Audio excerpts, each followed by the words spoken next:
Hello friends, good evening. చూడండి, 100 rupees టబ్లో ఇరగ కాసినటువంటి మా ఉసిరి చెట్టు చూసారా ఎలా కాసిందో. ఎంత హ్యాపీగా ఉందో ఇలా కాస్తే. మామూలుగా నేల మీద వేస్తూ ఉంటారు కదా, నేల మీద వేసేటువంటి ఉసిరి చెట్టు ఉంటుంది, బాగా కాస్తూ ఉంటుంది. కానీ మిద్ది మీద ఉసిరి చెట్టు వేసి కాయించడం అంటే చిన్న పని కాదండి. ఈ చెట్టు వేసి నేను 2 ఇయర్స్, ఇది 3వ కాపు. కానీ 3వ కాపు ఎక్కువ వచ్చింది. ఫస్ట్ టైము సెకండ్ టైము తక్కువ వచ్చాయి, కానీ ఈసారి మాత్రం చాలా ఎక్కువ వచ్చాయి.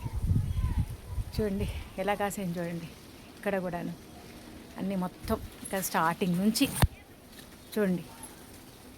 ఇంకా కొన్ని కాయలు మొన్న గాలికి రాలిపోయాయి, లేదంటే ఇంకా నిండా ఉండేవి ఉసిరి. దీన్ని పప్పు ఉసిరి లేదా చిన్న ఉసిరి అంటారు. ఒక విషయం చెప్పాలంటే, వన్స్ అపాన్ అంటే మేము పిల్లలుగా ఉన్నప్పుడు ఈ ఉసిరికాయలు దొంగతనం చేయడం కోసం పక్కింటి వాళ్ళ ఇల్లు ఎక్కి మరీ మేము ఈ కోయడానికి దొంగతనం చేసాము. బాగా మా పేరెంట్స్ వాళ్ళ చేతిలో తిట్లు తిన్నాము. సో ఇప్పుడు చూడండి, నా మిద్దె తోటలో ఉసిరి కాయించేశాను. ఓకే, చూసారా ఒకటి తిన్నాం. అరే, ఒకటి రాలిపోయింది. బా, పుల్లగా.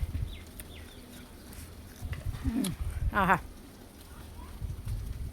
దీంతో పచ్చడి చేసుకోవచ్చు, తర్వాత పాకంలో వేసి కూడా చేస్తారండి. ఇవి బాగుంటుంది. సో ఇలాగ మీరు కూడా కాయించాలనుకుంటున్నారా? ఇంకా ఆలస్యం ఎందుకు, కానీ చేయండి. మిద్దె మీద మొక్కలు స్టార్ట్ చేయండి. మా మిద్దె తోట గ్రూప్లో జాయిన్ అయిపోండి. All the best, happy gardening.